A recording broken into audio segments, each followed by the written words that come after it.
जय हिंद, जय भारत, जय दिल्ली। आज मैं दिल्ली के पोल्यूशन, जो खतरनाक पोल्यूशन, हवा खराब हो रखी है दिल्ली की, उस पर एक ऐसा सुझाव देना चाहता हूँ। दिल्ली एनसीआर की हवा उत्तराखंड के गांव जैसी हो जाएगी। मेरे एक सुझाव कुछ लोगों को बहुत बुरा लगेगा, पर मेरा अनुरोध है कि पूरा देखोगे आप। जिनको बुरा लगेगा वह भी सहमत होंगे। सुझाव ये है कि दिल्ली में कानून बनाया जाए कि 60 साल से छोटे और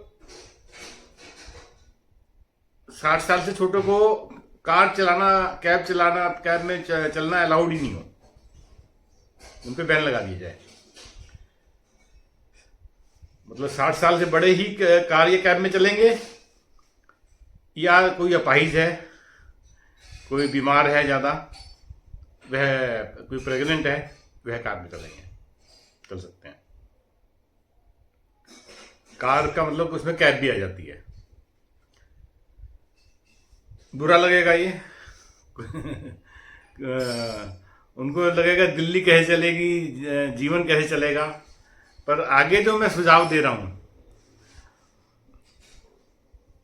वो अगर इम्प्लीमेंट हो गया तो कार की जरूरत ही नहीं लगेगी लोगों को।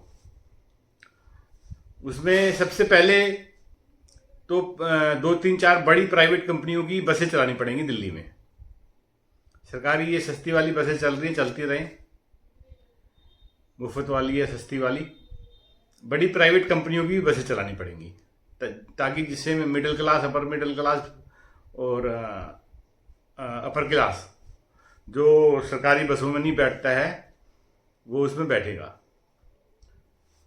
लास्ट कनेक्टिविटी के लिए भी बड़ी कंपनियों को ही मतलब रूट दिए जाएंगे, 10 seater, 8 seater, 6 seater, 20 seater, 15 seater. और बाकी बड़े रूट के लिए भी जो भी बसें चल रही हैं, अच्छा बसें सभी एसी होंगी। वैसे नॉन एसी और एसी बसों में प्रति किलोमीटर जो खर्चा है वह सिर्फ 8-10% का है। तो प्राइवेट कंपनियां वैसे भी एसी ही बसें चलाएंगी, छोटी हों बसें, चाहे 6 सीटर, 8 सीटर, जितनी भी हैं बसें सभी एसी चलेंगी। और ऑटो भी सभी एसी ही चलेंगे दिल्ली में, नॉन एसी कोई ऑटो नहीं चलेगा। ऑटो में हो सकता है कि 20% का फर्क हो जाए खर्चे में प्रति किलोमीटर। बस में 10 रुपये 10% का खर्चा एक्स्ट्रा लगता है एसी का, तो ऑटो में हो सकता है 20-25% लगे। बैटरी रिक्शा भी इवन सिर्फ एसी ही चलेंगी दिल्ली में। भी दिल्ली की गर्मी को देखते हुए non AC vehicle, public vehicle कोई भी एक सिंगल नहीं होगा। किराया ठीक है, बैटरी रिक्शा में भी हो सकता है 20-30% खर्चा फालतू आ जाए, वो 20-30% अपना फालतू लेंगे। अच्छा, ये सब बड़ी कंपनी की चलेंगी। ऑटो इंडिविजुअल चल सकते हैं, पर बैटरी रिक्शा 2-4-10 एक एरिया में 1-2 कंपनी की चले ताकि अनुशासन में चलेगी रहे वो। और बस स्टैंड भी सभी पे, मतलब चाहे कोलैबोरेशन कर ले गवर्नमेंट भी, कुछ कंपनी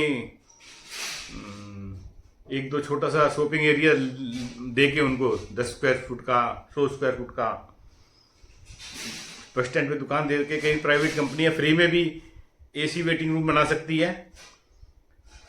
फ्री में नहीं बन पाए तो चार्जिंग वाले हों बेशक, पर सभी बस स्टैंड पे एसी वाले वेटिंग जगह जरूरी, मतलब कर दी जाएगी। मतलब कोई प्राइवेट कंपनी तैयार नहीं हो रही फ्री में करने के लिए, तो चार्जेबल एसी जगह हो, मतलब वेटिंग। अच्छा, जो बसें चलेंगी बड़ी, उसमें जैसे एसी बस चल रही हैं नॉर्मल सीट वाली, वह भी होंगी। कुछ लग्जरी भी बसें चले हैं उसमें, कुछ सुपर लग्जरी, उसमें मतलब स्नैक्स वगैरह भी मिले, शाम को उसमें बियर और विस्की भी सर्व की अलाउड हो, तो कार वाले कार की जरूरत ही नहीं लगेगी लोगों को, खासकर युवाओं को। युवा तो खासकर कार छोड़ देंगे बिल्कुल, जब उनको घर से निकलते ही एसी वाला ऑटो मिल रहा है, बैटरी रिक्शा एसी वाली मिल रही है, बस स्टैंड उनको एसी वाला मिल रहा है।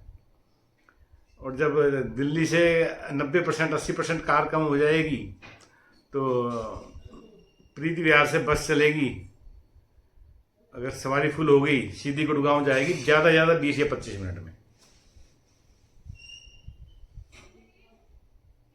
और इलेक्ट्रिक भी उसमें कंपलसरी की जा सकती है कि बसें भी सारी इलेक्ट्रिक होंगी, तो पोल्यूशन तो बिल्कुल खत्म हो जाएगा, जाम दिल्ली का बिल्कुल खत्म हो जाएगा। फिर मैं दोबारा आ रहा हूँ, शुरू में युवाओं को गुस्सा आएगा मेरी बात का, पर जो मैं सुविधाएं दे रहा हूँ उनको, घर से निकलते ही एसी ऑटो मिलेगा, एसी बैटरी रिक्शा मिलेगी, बस स्टैंड एसी वाले होंगे उनके, बसें सब लग्जरी होंगी, तो युवा भी कार में नहीं चलेंगे। अच्छा, पैसा बचेगा लोगों का, मिडिल क्लास अपर क्लास का पैसा भी मोटा बचेगा, जो कार पे खर्चा मोटा होता है मेंटेनेंस का, ईएमआई बहुत मोटे, और डेप्रिसिएशन भी कार का मोटा बैठता है, वह खर्चा बचेगा।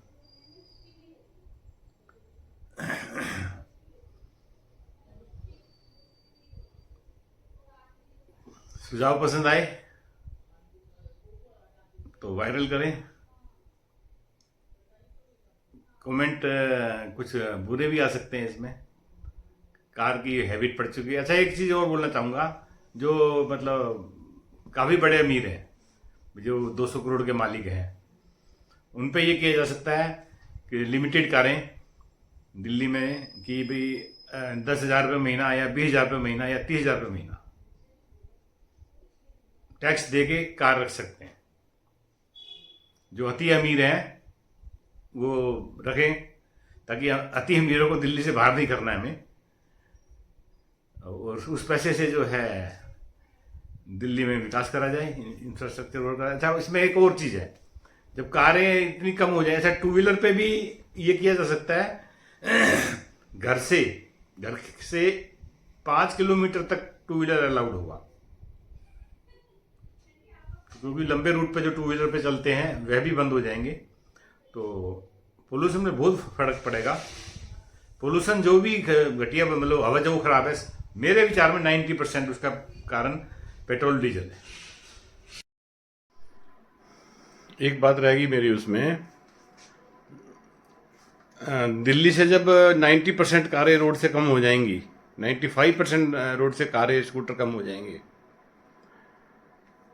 तो दिल्ली की इतनी चौड़ी रोडें हैं, पूरे दिल्ली में ट्राम का प्राइवेट कंपनी जाल भी बिछा सकती है।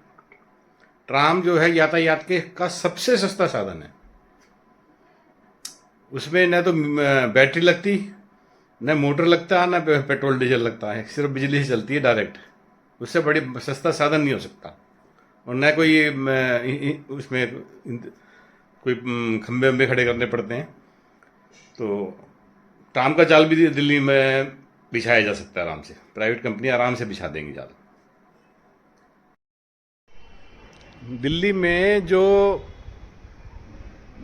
प्रति कार टैक्स लिया जाएगा जनता से, मतलब अमीर जनता से, करोड़पतियों से, जिनका कारोबार काम नहीं चल रहा, 20,000 रुपये महीना कम से कम होना चाहिए, वह इकट्ठा करके जो दिल्ली में कार नहीं रखेंगे उनमें बांट दिया जाए, तो हो सकता है कि 20,000 रुपये सालाना, 10,000 रुपये सालाना दिल्ली के प्रत्येक परिवार को मिल जाए।